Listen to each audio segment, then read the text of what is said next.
우리 검찰총장님이 우리 민주당 출신입니다만 돌아가신 우리 허대만 전 위원장과 막역한 친구라고 제가 들었습니다.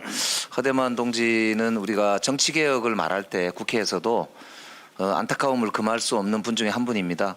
나라를 위해서, 고향을 위해서, 정치의 변화를 위해서 헌신하시다가 일찍 가셨는데요. 포항에서만 5번 출마해서 떨어지신 분인데, 나라를 바꾸자 이런 취지에서는 아마 친구로서 같은 생각이실 걸로 보고 있습니다.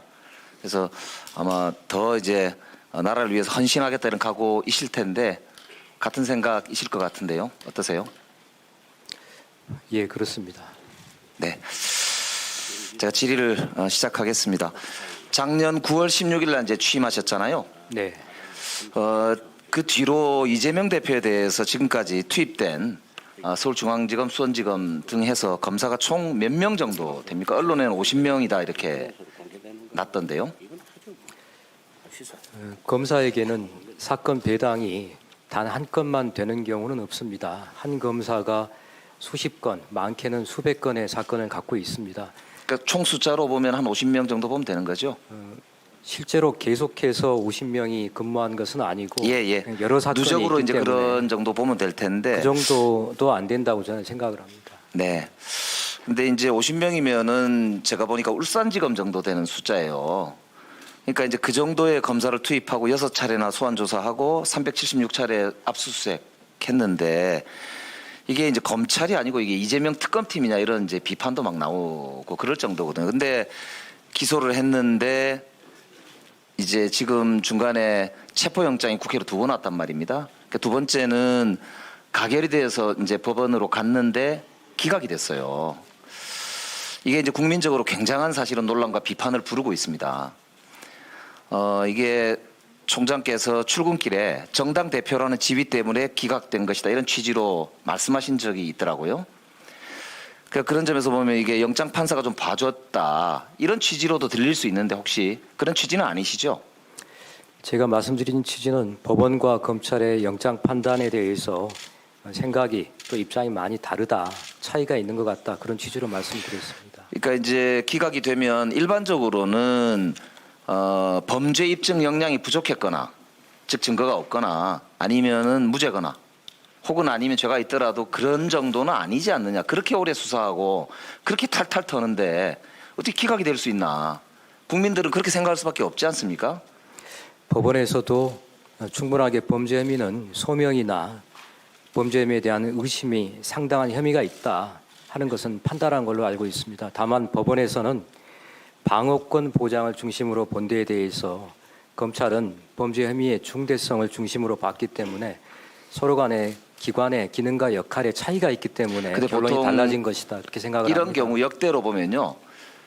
대한민국이 생기고 나서 민주화된 이후에 야당 대표에 대해서 그것도 제1야당 대표에 대해서 구속영장을 국회로 이렇게 2번씩이나 보내온 거는 최초의 사례입니다. 민주화 이후에는 이게 최초거든요. 그러니까 이런 이례적인 그리고 윤석열 정부 들어서서 1년 반이나 수사를 사회적인 논란을 그렇게 일으키면서 이제 하는 결과치고는 굉장히 초라하고 사실 이게 이런 경우 정도 되면 누군가 책임을 져야 되는 상황이라고 저는 보는데 아무도 책임지는 사람은 없고 그냥 전부 뭐 유죄다. 구속될 만한 감이다. 이렇게만 계속 이야기를 하고 있으면서 오히려 국민적으로 더 비판을 부르고 있다고 저는 보거든요. 그러니까 지금 여기에 대해서 책임을 느끼시지 않습니까? 의원님, 구속영장의 발부 여부는 재판에 들어가는 초입에 있는 입구입니다. 앞으로 재판을 통해서 결론이 나올 테니까 그 상황을 지켜봐 주시면 좋겠습니다. 네. 이재명 대표 관련해서도 또 마찬가지인데요. 일반적으로도 지금 보니까 피의사실 공표가 좀 심각합니다. 피의사실 공표는 형법 제126조에 있는데 이게 형법 처음 만들 때 1953년에 들어갔다고 하는데요. 피의사실 공표죄로 처벌받은 사례가 있습니까? 제가 과문한지 몰라도 피의사실 공표죄는 전 세계에서 거의 우리나라가 유일한 법죄입니다. 근데 어쨌든 법 조문에 있기 때문에 하지 말라는 취지잖아요. 법 조문이 있거든요. 근데 사실상 사문화된 조항입니다. 한 번도 없어요. 전무입니다. 피의사실을 공표해도 처벌받지 않습니다. 그럼 이 조항을 없애야지 왜 두고 있는지 자, 보면은 익명의 검찰 관계 자발, 이게 보통 이제 보도가 많이 나는데요. 제가 언론진흥재단 빅카인즈 자료 좀 올려 보시죠. 거기에 검찰 관계자 이렇게 넣었더니요. 2021년에 이후에 자료를 보니까 계속 증가해서 윤석열 정부 들어서 2023년 올해죠. 올해 끝나지 않았는데도 2배가 넘게 증가했습니다. 이게 도대체 통제받지 않는 권력 아니냐. 이 굉장히 문제가 있다고 보거든요.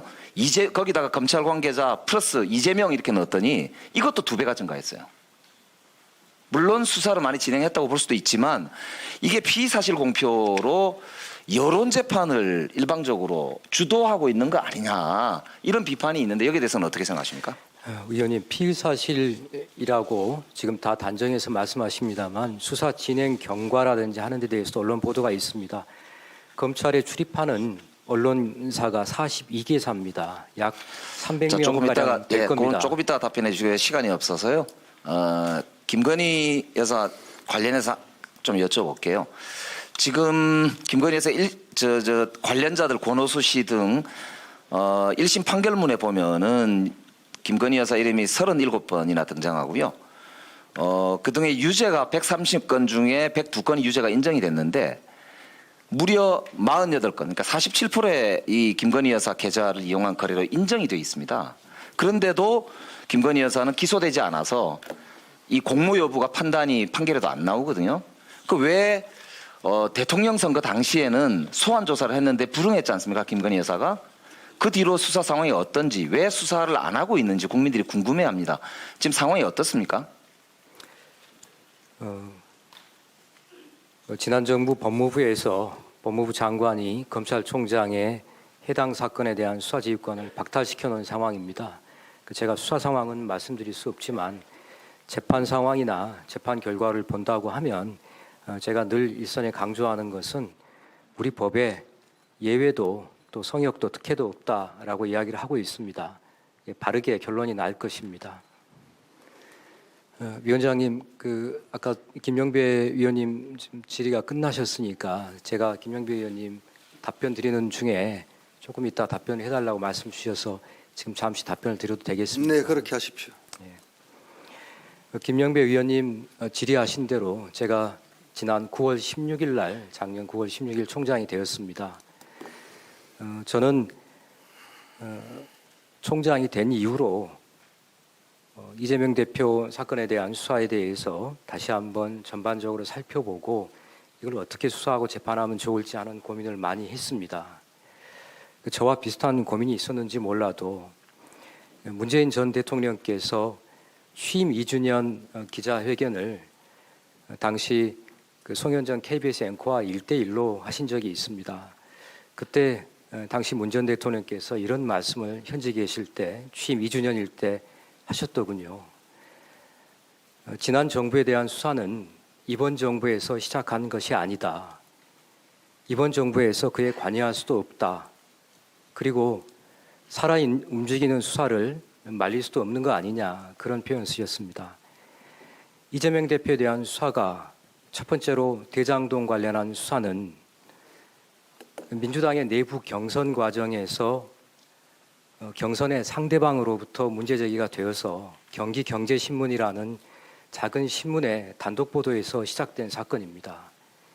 두 번째로 백현동 사건도 지난 정부 감사원에서 혐의가 인정된다고 봐서 수사 의뢰를 한 사건입니다. 위례의 특혜비리 사건이라고 하는 것은 투기자본 감시센터에서 고발한 사건입니다. 쌍방울 그룹의 기업비리 사건도 지난 정부의 금융감독당국에서 수사 의뢰한 사건입니다. 변호사비 대납 사건은 소위 친문계열이라고 하는 깨어있는 시민연대에서 문제 제기한 사건입니다.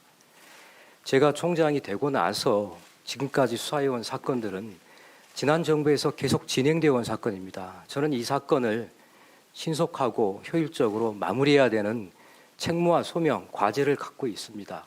거기에 따라 수사를 한 것입니다.